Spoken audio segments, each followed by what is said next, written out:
Hearties. Welcome to the Hearties Hotline. I am Cammie, the Hooked Hearty. And you all know my wonderful friend, Sarah, the Hawk-Eyed Hearty. Now, I know we look pretty much the same and you think you're in for your regular season 3 recap, but we are switching gears today. So maybe I should say, howdy, Hearties. Welcome to the Hearties Hotline, Big Sky River style. Well, who didn't love Kavan's movie this week? So we had to take a little detour. I think so. Yeah, we had to take a little detour, just break it up and do this lovely little bonus episode because it was a fabulous movie. It is worth recapping on the Hearties Hotline. Absolutely. Okay, so first of all, I want to just get this out of the way. This one was directed again by Peter Benson. He is becoming such a huge name in the direction of Hallmark movies. He's on a roll. I can't name a movie he's directed that I haven't loved. I know. I really cannot. I mean, Color My World with Love is the most recent one. And that was just beautiful. What he did with all of that. That was just incredible. So, and then of course he plays the jerk so well in here. Just like, wow. It's a good thing I know he's not really like this in real life because he does it so well. Right. It's gotta be hard when you're directing to be in the movie as well. Yeah. So I'm sure he needed to have a small part. But that's, yeah, really good at playing someone that you don't want to even be there. You're just like, go away. Go away. Right. Well, and it's really funny because when you think about it, he's the only actor on set on those scenes that he didn't need to like direct anything. So he didn't. So that could be easier and it could be harder because number one, it could be easier because there's no one else to direct, like you said. But number two, there's no one to play off of. And there's no one that you can say, okay, I'm going to do this and you do that. Okay, now let's try it. You just say, okay, I'm going in. Right. Totally. And another thing I'll say, because he did Sweet Carolina. Yeah. Which also had Cassidy Nugent in it. Yes. In this film. And both films had that real thread of, loss and tragedy and grief and it was lighter in this one because it wasn't as fresh, but it was still there and just so it's got that power to it. Yeah, most definitely. All right, next up on the list, all of the When Calls the Heart alumni appearances. I don't even know if we caught them all. To be honest, we're gonna do our darndest. Every time I turned around, I was like, "Wait a minute." I know. Okay, so sadly, Peter is not among them. It's so sad. Come on, Peter. He would be awesome, wouldn't he? You need to come to When Calls the Heart. We need to see you in this old-fashioned period garb. That's what I want to see. It would be very fun. And I know we've got amazing people behind the scenes, but maybe he could direct an episode too. Give the other guys a break for a minute, so well, they go and direct a different project if they need to, right? Everybody's really busy. Yeah, everybody's very busy. All right, so we've got Lachlan Monroe, who everybody loves. He just makes the best character, doesn't he? He's fun and everything, even when he's not a great guy. He's just fun to watch. Even when he's not the guy you want to like, he's still fabulous at it. Right. Yeah. And I mean, we're getting pretty close to reviewing his When Calls the Heart episode. So we are. Coming up pretty soon. So Hearties, I'm not going to make any promises, but I will say this. We want to try to get Lachlan on the podcast for when we review at least one of his episodes. He's pretty fun.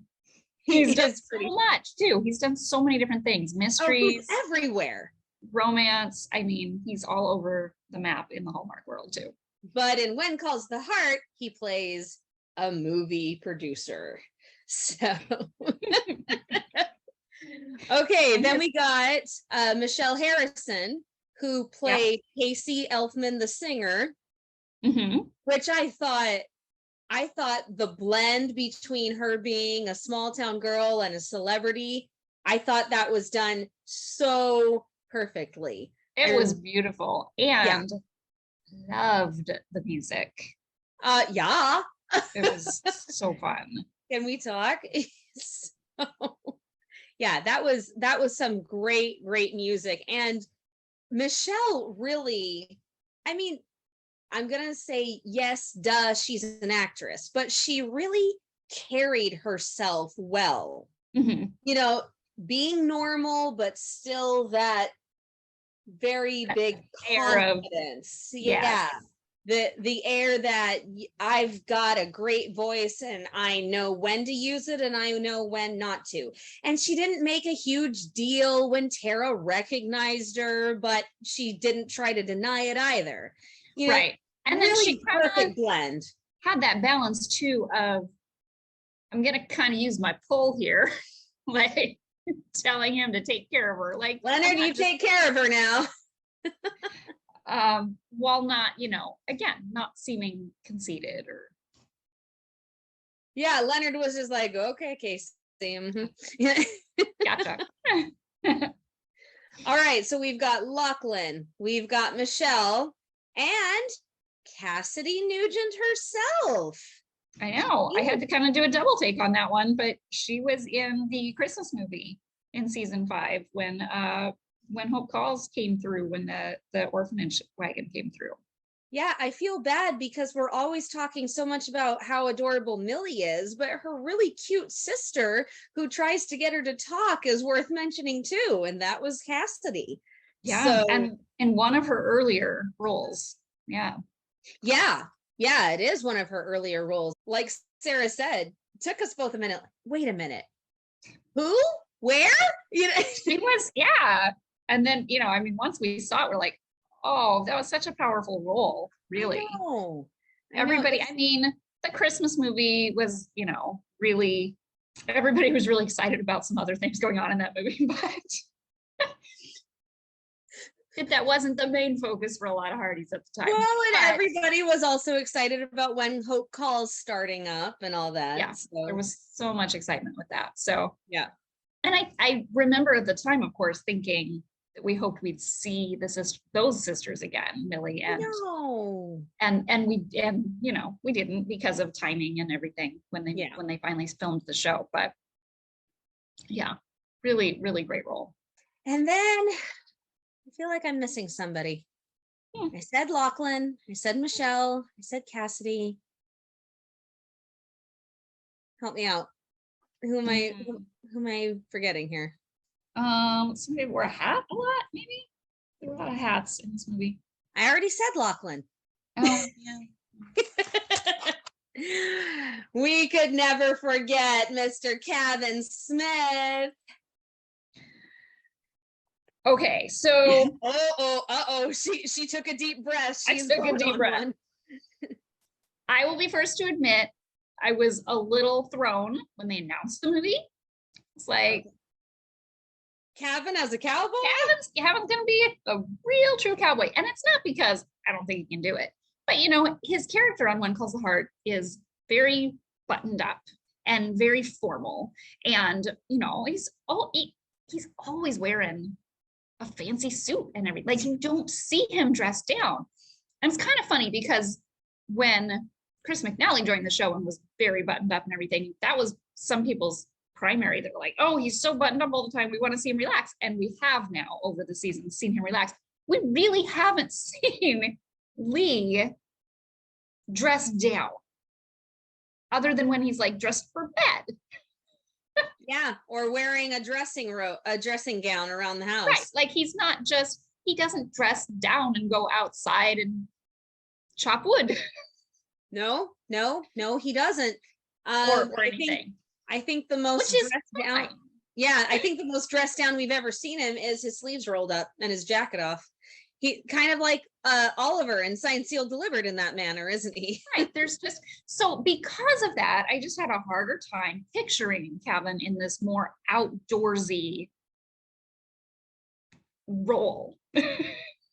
Huh. Getting his hands dirty, you know? So did you have that same problem in You Had Me at Aloha? With him being a thrill seeker? Because he wasn't like, it was a different character. It was a different role. To me, it wasn't earthy. It was, oh, I see. You know what I mean? Like that was kind of the difference for me. Okay. So okay. I just had a harder time envisioning it before I watched the movie. Fair enough. Yeah. And I will say, well, apparently his kids did too. You know, I mean, they said, you're gonna be a cowboy. And I totally changed my mind. I thought he portrayed that type of person beautifully and authentically. I would have liked to have seen a little more of the cop aspect of his character, because we just didn't, I mean, that just wasn't really written in. I agree 100% with you, because when he pulled up in the sheriff's car, I was like, wait, he's a sheriff? There was nothing about this, you know. Right. It wasn't like a really big part of advertising for the movie. And so that wasn't any part of advertising in the movie. I had seen it in a clip, so it didn't shock me when I saw it. But see, I didn't. So but I wish there had been more throughout the movie. And I wish there'd been a stronger focus on that aspect of who he was. Because the only part where really to me stood out was when he came over to help her out in the middle of the night when she was scared, heard a noise. And he didn't show up to me as a cop. It wasn't written, I don't think. No, he showed up as a neighbor. I agree. He showed up more as a neighbor. I feel like if you're a cop and your neighbor calls you in the middle of the night because they heard a noise and they think someone's in their house, I feel like you probably bring your sidearm or some sort of protective device. Some kind of that, you know, like anything. And so that was the only part where I was like, he's the sheriff? But that was not on Kavan at all. That I was just like, for the writing, I was like, I feel like that would have been a larger presence, a larger like response. Well, and I kept on thinking, why is he home? You know, why can't she just walk next door and find him? He must have a lot of days off this summer, you know? Or maybe he went into work and said, pretty lady just moved next door. I'm going to need a week off. I'm working from home. I'm typing my reports, you know. It's a lot of paperwork. Sheriff, you can kind of direct other people. It's a lot of paperwork. A lot of paper. He clearly, that was one of my favorite things that he kept joking about. I don't want to have to deal with that paperwork. Over and over again. I like my job, but I like fishing better. At least he made no bones about it, right? Right. So I thought that meet cute was, it was definitely different, you know, and there were kind of two of them, because you had the one where they first meet and then you have the one where they meet officially. So it was funny because my husband was listening from the other room when he was making his breakfast, and he said, is that the meet cute? Yes, dear, that's the meet cute. So. I don't think my husband has even learned that term yet. 1 point for Will. But I'll have to ask him. I never thought to ask him. yeah, that's a good idea. Ask him. But I just thought that the whole back and forth, like, you're just begging somebody to snatch it. In Parable? Yeah. And even Parable isn't immune to crime.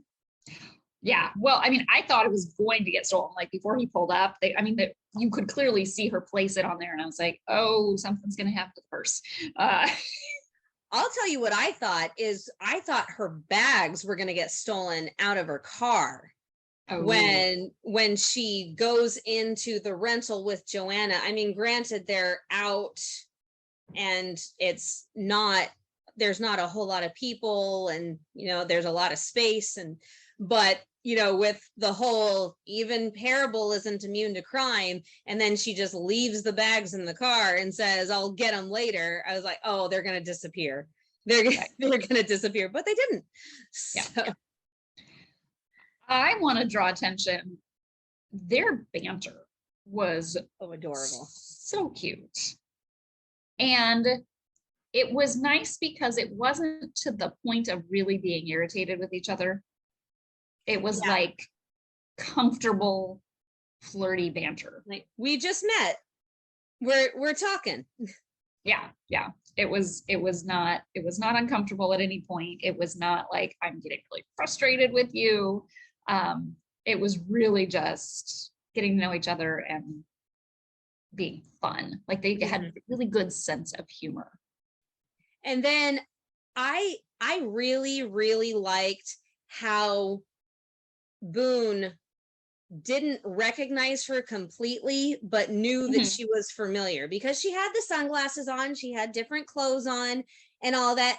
But he knew, he's like, I'm sorry, I feel like I know you. Because it was a brief encounter. It was a very brief encounter. You don't remember everybody. But for him to not remember it completely, that would have been or weird. To say, hey, you were the woman. Yeah, or you were the woman in the convertible. Like that would have been weird. So I like that it was very realistic. I feel like I know you.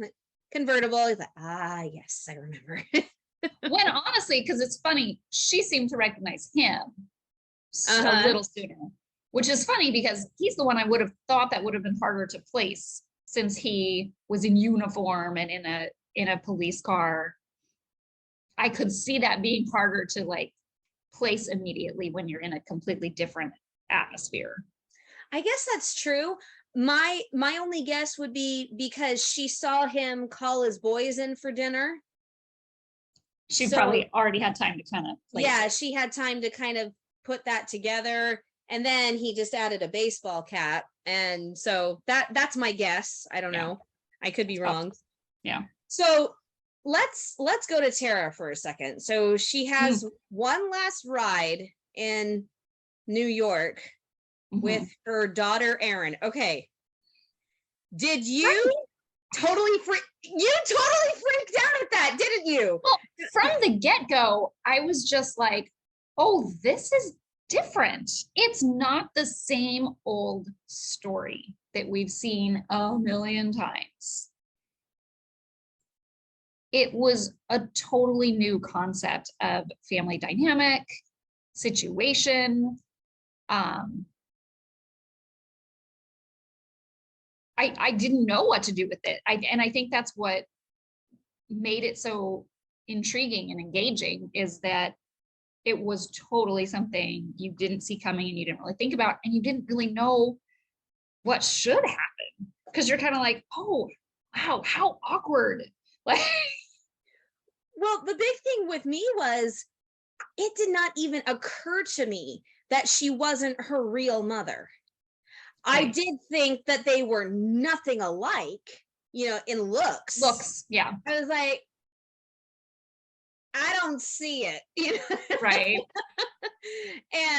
But then when she said, come on, Erin, your dad doesn't want you to call me that anymore. When she called her mom, I was like, what kind of hideous father would let a girl call her own mother mom just because he's dating somebody new?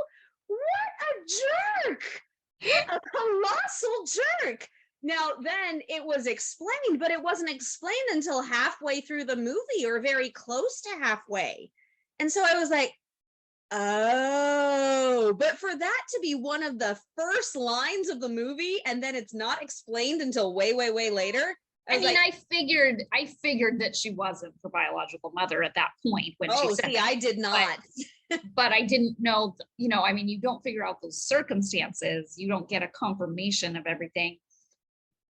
And like, in my mind, it's like, oh, okay, well, she was her stepmother, but you don't know for how long. Like when you find out that she raised her since she was so little, she doesn't even remember her biological mother. Yeah, she's the only mother she's ever known. I mean, that's just, but at the same time, you're just like, what do you do in that kind of situation? Like, she isn't her mom. And she, and I thought it was balanced so beautifully with this, like, not really taking a side, not really saying what needed to be long-term, but saying what needed to happen right now. Like, this is what she needs right now. And I love that Tara's character understood that and was trying to do the right thing. She was trying to give space because she knew that that was needed. She knew that she needed time to get to know this girlfriend of dad's. She knew she needed time with her dad. She knew she needed time with her dad. Well, yeah. I mean, obviously she didn't realize that wasn't going to happen, but like that was the plan.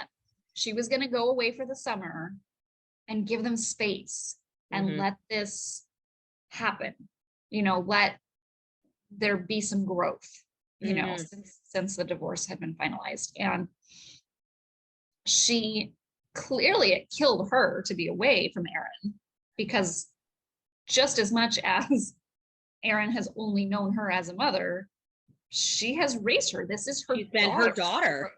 And so that would be awful to go through that. So she's doing what she thinks is the right thing by giving them space, going away for the summer, asking her to respect her father's wishes and not call her mom, backing that up, not making it more confusing for the child by being like, I don't care, keep calling me mom, not telling her anything bad or talking the father down. I thought she kept her cool and she kept middle ground so well, even when dad was being the biggest jerk on the planet. She just said, sometimes people don't think about how their actions affect others. I'm like, oh girl, you are so calm right now. Right. And I think what I wrote down was, I was like, wow, what must that marriage have looked like? Whoa. What must that marriage have looked like? Yeah, when she was with him, because at that point she would have been trying to help Aaron as a mother and balance her relationship with him. Yeah. Which I can't imagine went well. No, not at all. I mean, oh man, James was so wrapped up in himself. Yeah. I mean, how can you be that wrapped up in yourself that you email your kid that you're getting married next week? You don't even talk to her on the phone about it, and that is after you have sent her away. And not made a huge effort for her to connect with the new girlfriend when she's there. Yeah. And expect her to be excited about it when she doesn't know her. Yeah. And then, I know you're still mourning our marriage, and don't go there. I mean, when he said that, I was like, oh dude. I'm glad that he heard her when she said, no, this is not about you and me. And he did. It was brief, but he had that brief, oops, I went the wrong way. Well, like, and not that acknowledgement. Right. Well, and not to mention the fact that he thought his daughter was 11 and she's 13. It's not like she just had a birthday and you slipped. Like, Dude, you're a little off. You didn't even say 12. You know? Right. Yeah. I mean, it was just an example. No, that's not an example. That's an age. This guy has problems. Oh, and something else that I was talking to a couple of friends about was he didn't even care that his daughter almost drowned. You know, I think he didn't believe her at first. Yeah, I think he was didn't. not taking anything she said seriously, which sounds like probably how the marriage went. Yeah. And thought she was exaggerating and just saying something to get his attention, because he did later go, did she really almost drown? Yeah. And then seemed genuinely concerned. I mean, yes. Maybe not as concerned as I would have hoped him to be, but you can't have all your character development in 2 minutes. So very true. I thought the decision to have his character alone in every scene, using an earpiece, even when he's what appeared to be in his apartment. Yeah. He's got his earpiece in, ready to go. That really helps set kind of the tone for his character. It shows where his priorities are. And also, it's not, I'll send you the details. My office will send the details. His secretary was probably planning all those flights, you know? Yeah. Yeah. I'm surprised he even contacted them. It's true. Instead of the secretary going, your dad said. Yeah, that's very true. But you gotta have dad in there somewhere. The other thing about James that I find so funny is he's not willing to parent Erin, but he's still insisting that she only has one parent now. I'm just like, are you joking me? You know, I mean, to that point, you're trying to get married again.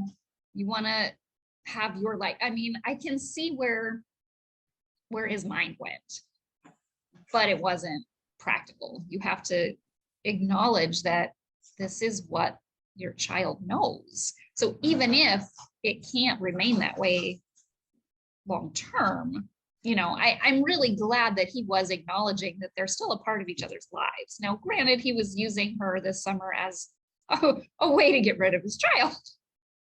Oh my gosh, that scene when she's trying so hard not to be excited, you know, just like, I can do that. Yeah, totally. She's just like, finally, he's letting me. But to be fair, he was still letting her see her. They were going horseback riding. They were doing things when she lived in town. He wasn't being completely like, you can't ever see her again. Yeah. And he did totally trust her. Can I send her out to you? She would really like to see you. Yeah, but he was trying to get rid of her. Yeah, he had his ulterior motives. Absolutely. But at least he wasn't completely closed off to them having a relationship. And when she was like, I still talk to her, you know, he's like, oh. And that was the other thing. He seemed so surprised. Like, how do you know that? I still talk to her, you know? But yeah, I love that he was beating her. It's good to hear your voice, really. What divorced man says that to his ex? Unless he's trying to butter her up. Yeah, unless he's trying to smooze her for something, or he's trying to get back. He's trying to get back with her. Nobody says that. Yeah. But then, yeah, I'm like, James, you want something? What is it? Spill it. You know. Yeah. Known you long enough. It sounds like me when I talk to my brothers. I'm like, you don't call me unless you need something. What do you want? You know. Totally. But yeah, I loved how she was so giddy, but held it together. I'm like, yeah, I can do that. Sure. Yeah. And so excited. It was such an interesting dynamic here. She's trying to do the right thing. She's trying to give them distance. She knows that's what he wants. And ultimately he has the say, but she also thinks it's probably what's best for her to have an opportunity to bond with her dad and Bethany. Mm-hmm. And then when she is given the opportunity to be her mom And, you know, oh, okay, yeah. Yeah, I'll do it. I mean, that's cool. Yeah. There is one line that she says that I was kind of like, I don't know. So she needs a parent who will catch her when she stumbles and sometimes keep her from stumbling at all. Like,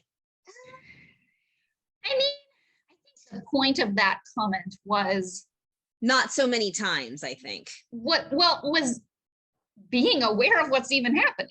Like, as a parent, he is completely uninvolved in her life and doesn't even know how old she is. So how could he help prevent some bad situations? Like, as a parent, you're not preventing them from ever stumbling, but I think what she means is there are situations that you can prevent. You're providing them safety from the, you know, the big stuff. You know, you're teaching them to avoid certain situations. You're modeling how to avoid certain situations. And with Dad, at that point, he was not doing any of that. He was really hands off. Once again, I think it's just the wording. I'm like, you gotta let your kids stumble a couple of times. That's how they learn. Yes. But you are still there, and there's still times when you see something coming and you prevent rather than provide emergency surgery. Or you prevent it being as bad as it would have been. Or you know, I mean, there's things that obviously you do to cushion that, depending upon the severity of what the situation is. Okay, let's just take a brief moment and talk about the scenery, because hello. Did you see that double rainbow? I missed that. It was a very, very brief shot. I didn't even see it my first time through. I saw it my second time through. And I just went, landscape. Oh, so gorgeous. Just the hills and when they're galloping on the horses. Okay, so we've seen Kavan on a horse in When Calls the Heart, but we've never seen him ride. You know, we've seen him not the way he did here. Yeah. No, we've seen him walk. We've seen him walk on a horse looking around for stuff, but we've never seen him riding, not like that. Okay. So, I mean, I think that we may have seen, we saw him atop a horse in season 3 when we're actually going to get there pretty soon. Right, with the flood, but they weren't galloping off. You know, and then we see him riding with Nathan in season 6, but we've never seen him ride like this. And I'm just like, is this another motorcycle situation where they didn't believe you, but you actually can ride? Or have you learned a thing or two? But Lee is also more buttoned up. So no, that's what I mean. I was wondering about Kavan. Well, was that Kavan? Right. Kavan clearly can, even, I mean, maybe he practiced a lot for this role, but I also I don't know that you see Lee riding. Oh, no. It doesn't make sense to write it in there. No, what I'm wondering is, for this role, number one, you know, he had the cowboy hat on kind of down close to his head. So I'm wondering, did he have a stunt double? Or did he have a stunt double, or did he learn a thing or two from When Calls the Heart that he could actually do his own riding in this? Yeah. Or was it that kind of thing that happened with the motorcycle that he actually could ride? They just didn't believe him, and then he showed them, you know, because he's learned a thing or two from When Calls the Heart. Yeah. We don't know. But Emmanuel was obviously her, because she had no hat and she was in clear shot. Her face was in clear shot of the camera.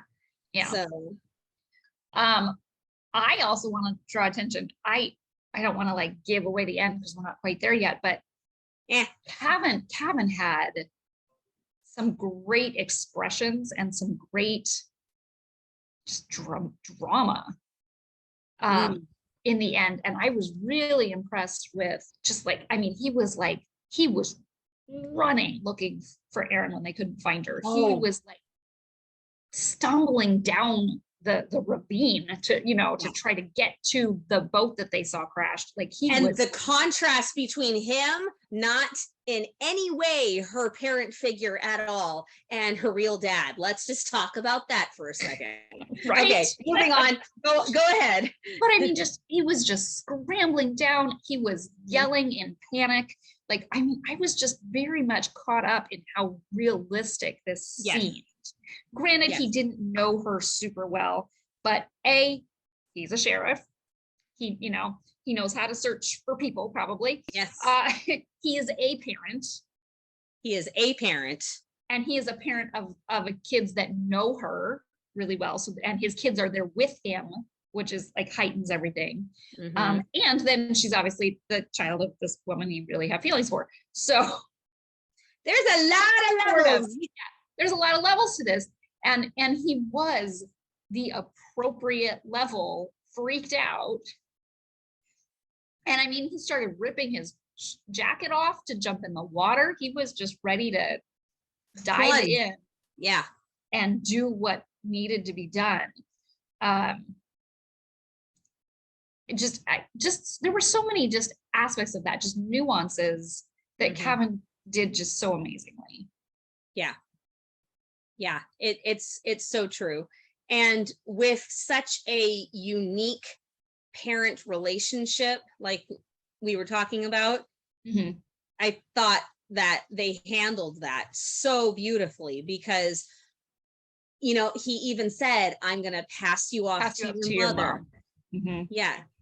Yeah. And they balanced that really well throughout the movie of like, first she's telling her not to call her mom, then she's, you know, starts to call her Tara, and she's like, see, it's not that hard. He's like, yes, it is. Yes, it is. And then every now and then, like when it was an emotional situation, she would call her mom. And then so did Boone. And so did Boone, or she would refer to her in that way. Just unbelievable to showcase. Just again, families are different. Yeah. What matters is that they have this emotional connection, and she knows she needs to be there for her. Let's go there for a second, because when you said families are different, what instantly popped in my mind is when Griffin tells Tara, not everyone has a mom, you know. No. And, you know, I'm very glad that she didn't go into all of it with his kids. Now's not the time. So let's talk about Boone and Griffin and Fletcher. So first thing you notice, he's a great dad. You can tell. Involved. He's very involved, which once again, let's contrast our two dad figures here. He was very involved. And both dads, well, contrast, but also similarities here. They both lost their wives. They both had to raise children. They both had to raise children by themselves unexpectedly. And yeah, and just look at that contrast of how differently that went down. Now, granted, James got remarried, had help raising his daughter from Tara, but it certainly appears that Boone had lots of support in Parable, lots of friends, lots of people around. So he was not alone in everything. He wasn't, you know, he wasn't that single parent that has nobody to watch their kids so that they could go to work. Like, he clearly had a lot of support the last 3 years from all his friends. Right. But I thought it was really funny when he was talking to Lachlan's character. Like, I love that. I did not say I was ready to start dating. I said I was ready to start thinking about starting dating, you know? Exactly. But I thought this was really interesting. So in the beginning, Griffin is the one who's not afraid to talk about mom. And Fletcher is the one very emotional, who starts running away anytime mom is mentioned. And Griffin says, I know she's gone, but I think we should still be able to talk about her. And then as soon as Tara shows up, they do a complete role reversal. I don't agree. Because Griffin is hanging on to mom. Oh yeah. So to me, that made sense that she's still with him. So of course he's going to push away the idea of dad dating or of Tara being in that role. Yeah.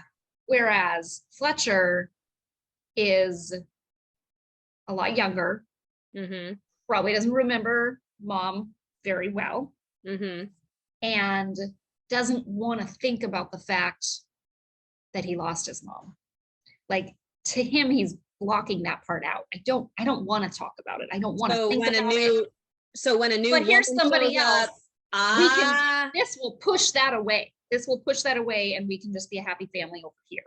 And not think about that tragedy. So that was just more the way I interpreted those feelings. Is that the older child was really clinging to mom because he had a lot more memories of her, a lot more thoughts of what that was like. And so to talk about it makes it real and makes her not gone. But bringing somebody new in makes her gone. Right. So when I said role reversal, I meant closed off and open. Well, yes, that definitely. They did. Yeah. And I think it was based on those same feelings. Yeah. They did a complete role reversal. Griffin was the one who had been willing to talk. And then all of a sudden he's the short and curt and strict and straight, and we're fine with that. Yeah. Agree with that. And then all of a sudden, I mean, Fletcher is the one who said, our dad told us that our mom would never leave us if she could help it because she loved us so much. You know, I was like, whoa, Fletcher just said that? Yeah. And then that is interesting. And then Griffin is the one who kind of shuts him up and said, everything's fine. I was like, that is really interesting that they would just role reverse in that aspect so quickly with a new woman showing up. Yeah. And I think it was simply that, what does this new woman mean? The way each one of them felt comfort or fear of that. But I really, really like how the boys handled the situation once they were past that initial shock of dad's talking to a woman. Yeah. who's not a woman like our aunt. You know, she's like a mom. Yeah. So that, I thought that was really not a girl. She's a mom. Yeah, she's not a girl. She's a mom. Moms aren't girls. But, you know, even Griffin, who didn't like lemonade because it's too sweet, and then no, it's fine. He almost didn't want to say it was, but you know, past all of that initial stuff, you know, Griffin got angry because he thought that Fletcher was calling Tara their new mom, and she's not our mom. And so Boone did exactly what any single father should do. You go and you say, your mom loved you so much. She loved your brother and she loved me so much. She held nothing back. And you don't know this, but after she got sick, she wanted us to get on with our lives. And that, you know, once again, it is such a contrast between James, who emails and says, hey, sweetie, I'm getting married next week. You're getting on a plane.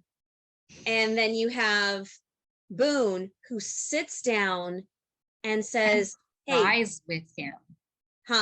And cries with him. And it's before they're even officially a couple. You know, it's just when things are getting started and we're already having this talk. Right. You know, that was beautiful. And acknowledging, as the dad, acknowledging his own pain. This doesn't make my pain go away. Right. But I still need to move on with my life. It doesn't change how I feel about your mom. Yeah. It doesn't make any of that go away. Yeah. But it's still important for me, for you, for your mom. It was important to her that we still keep living. my 8-year-old was watching part of this with me, and when Erin ran away, I kind of tapped her back with my foot and I said, "Don't you ever do this to me." And she said, "There's only one reason I would run away." But okay, please share. And she said, "It's if you got remarried." I said, "Oh, whoa, whoa, whoa, darling. Okay. Number one, not in any going situation, not in any sort of situation for that to happen right now. Right. The only way that I would be getting remarried is if Daddy died and I met a man who loved me and loved all of you, and is running away the answer?" She said, "No." I'm like, "What is?" She said, "Talking about it." I said, "Good girl."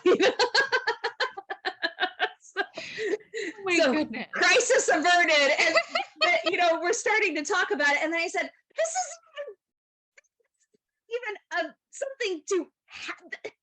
This is not remotely anywhere near. It was hysterical. It was just funny. All right, let's go to that blooming romance. And I don't mean blooming in the British sense, I mean actually blooming. So many adorable scenes between them. I mean, and not forced, just easy scenes. I mean, obviously there was just this comfort in terms of he's a cop, he's next door, I have a problem. Like there's just that natural reason why they would connect repeatedly. Mm-hmm. So, I mean, there was the opportunity for getting to know each other was there. It was natural. Like you said, nothing was forced about the situations. They didn't have to go out of their way to see each other. There was nothing awkward. It became awkward when everybody tried to push them together. Like, we're doing this on our own. We don't need that. Right. It was cute that their friends were, I mean, in some movies, there's that friend that's trying to set you up, and then they're still trying to do it throughout the whole movie. Like, yeah, like, just take it. Lachlan's character, he backed off as soon as he was told to. But Kendra didn't. April's character. But she didn't continually try to fix him up with somebody else. Like, there wasn't like true. This, like, we gotta hook you up with someone. They both clearly had his best interests at heart. They picked up on what was naturally happening, and they were, given some nudges and encouragement without being pushy. I didn't think. And it was really interesting when Kendra said, "We're not talking about a forever thing." I'm like, you're encouraging a fling? Oh my. I think she was just trying to take the pressure off. She's like, I'm not saying we gotta get married. I know. I just found that really fun. Like, I'm not talking about it for everything, especially since you're just staying for the summer. I'm like, just removing the pressure from us. I don't think she was encouraging anything. I think she knew that the way they were looking at each other was not. Oh yeah. Was not a temporary type of look. So can we talk about the fact that Tara admitted outright that she was interested in a man, and we were such adults? What the? I was not expecting it to be that easy. Nuh-uh, me neither. And I also love how they didn't make it a huge thing after that. They just still kept going like they were going. And it was a natural evolution. Every single step of the way in this movie, what I loved about it was that it wasn't, like you said, it wasn't forced, but it also wasn't overly dramatic. It was dramatic where it needed to be, but they were adults. They were mature. They were very honest, not only with themselves, but with each other about how they felt. Yeah. And there wasn't even really any misunderstanding. The extent of the misunderstanding is when she felt she had to be there for Aaron, had to leave with her, and she just hadn't told him, and all of a sudden she's leaving. Right. And he had every right to be upset by that. And to say exactly what he said, were you going to tell me? What does this mean? Every step of the way, I felt like they were being very mature about it and very realistic, but respectful. I'm sorry, you lost me when you said interested in a man. Yeah.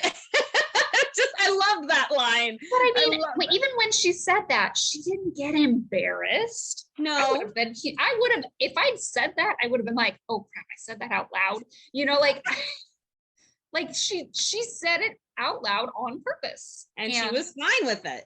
Followed through with the conversation when he asked. I mean, and he was rightfully a little surprised that she said it, but not upset or like he teased her just the right amount without overdoing it. That was an interrupted kiss I could get behind, because there was a fish pulling at the end of the rod. It was a natural interruption. And I didn't get upset about it because it wasn't the only kiss, because they still had a middle of the movie kiss. Yes. So you didn't there. have to get upset that everything was interrupted so many times. Who knew that talking about raccoons could set the mood? Well, why don't you not just open the dictionary? Oh, Hiram. But once again, you take a normal conversation, but when the feeling hits, you go for it. And then out loud, both of them admit, it has been a long time since I've done that. And then they had the cell phone interrupted kiss, which I was like, oh, come on. But at least they had a good one before it, Yeah. So Totally. So yeah. And then did you ever think that you would hear Kavan Smith say hot dang? No, I don't think I would have predicted that. I never would have. Never. It fit his character very nicely. Oh, it did. That, and she's got grit. Like, never thought I'd hear those words coming out of Kavan's mouth, but there they are. That's another example. That scene where they sit down on this bench, and she doesn't sit next to him, which I found a little wonky on just the setting of the scene. Like, he sits on the top part, she sits on the bottom part. I thought that was a little weird, but it worked really well because it just showed more comfort with each other. I think that they were naturally trying to figure this out. They're just hanging out, speaking their mind. And she didn't how they feel. She never once was like, we can't do this. Right. She didn't deny. Like, I am falling for you. Yeah. She completely said, I want to see where this goes. Yeah. She said, I'm falling for you. And she did not turn down the date. She just said, should we be doing this? And then when she admits that she's scared, he says, I am too. You're not alone in this. And so finally she says, okay, let's call it a date. And that's when we hear hot dang. So then when we go to the end, we've got Tara now giving Boone flowers. Excuse the regift. Okay, those did not look like the same flowers. So I thought that she just meant regift as in I'm copying the you. Same idea. Yeah. It could be. I'm not sure if it was the same flowers. I don't know when she would have gone to town to get another bouquet though. So who knows? Who knows? But, I loved how this conversation went because I'm still scared. Like, wait, long distance is very hard to do. She said, yeah, you're right. But I'm staying. But what about Aaron? Doesn't she need you to be with her? She's staying too. He's still, he is still thinking of like a dad. The problem, like that's still a problem. You haven't You staying doesn't solve the problem. Oh, Right. it does. Well, and then he's thinking like a dad, like, wait a minute, we can't be selfish here. What about your daughter? And that was what really caught me about the very end. They're running off to go play soccer with their kids. It was so beautiful. Oh my gosh. And they're just running off. She says, "Hey there, cowboy." Takes off. I love it when the girl takes off the guy's cowboy hat. I don't know what it is. I just think it's so adorable. And then it was very cute. It was very cute. And then kisses them, and then they go right back to playing soccer with their kids. It's so sweet. It's so cute. And it shows where their hearts are. Their hearts are with each other, yes, but their hearts are with their children. Yeah. So cute. And I actually don't remember if this was replayed, but I feel like the very end, as they were like running away, they were playing a song from the earlier scene when they had been in the bar. In the bar. And that song was just gorgeous about what if I stay. And I feel like I heard that line again. Yes. At the end when they were like, she stayed. Look what happened. I don't know if it's the same I don't one, remember but sure, but like in my mind, I was hearing the song in our again. heads, it's the same. Because that song was just gorgeous. And it was a perfectly timed thing to like just have her hear those words. Yeah. What if I stay? Yep. Like I think that was that moment where it became a real possibility. That's to think about a different life instead of thinking about this being my summer vacation. Think about what if I make a different choice and what would that do? Well, and the other thing I like about her decision to stay is she's truly better off there. You know, in a lot of films where they decide to stay, you're thinking, okay, it's very cute and it's very romantic, but what the heck are you thinking? You know? Right? You gave up what? Yeah. Like, you're moving where? Why? What? Yeah. Yeah. But here, she not only has a job offer, which is usually involved in these types of, of transition stories, but it is a better job for what she is, all the things she complained about, she won't have to deal with here. All the things she wishes she could have in the job she has back in New York, she would have here. She loves the country. Her daughter loves the country. She loves the horses. She loves. They don't have to be next to James.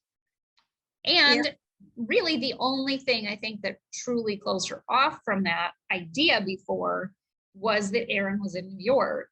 Yeah. And having no legal rights to visitation, she wanted to remain as close to her as she could so that she could still be involved in her life. And I think having that conversation with James, where I mean, that could have really gone either way, right? She kind of put her foot down and really didn't have legally the right to do so. No, but she had the moral and the emotional obligation. And luckily, Dad heard that. Yes. He understood what she said. I think he also knew that he wanted alone time with Bethany, and judging by the way he has been treating her, I think he took a good hard look at the way he has been interacting with his daughter and realized she's more her mother than I am her father. And if I really love her, I'm going to let her be nurtured. Right. And that she's, that doesn't, hopefully that's not forever long term. I hope they build a relationship. Oh, yes. Dad and but Aaron. It's where she needed to be right now. Right now, this is what she needs. And that gave Tara the ability and the comfort to the confidence to say, this is what she needs, and I'm going to stand up for it. So, Hearties, if you have not seen this movie, highly suggest that you do, because it was a real winner. So So we will sign off by saying, make it a great day, and we'll see you next time. Bye, Hearties.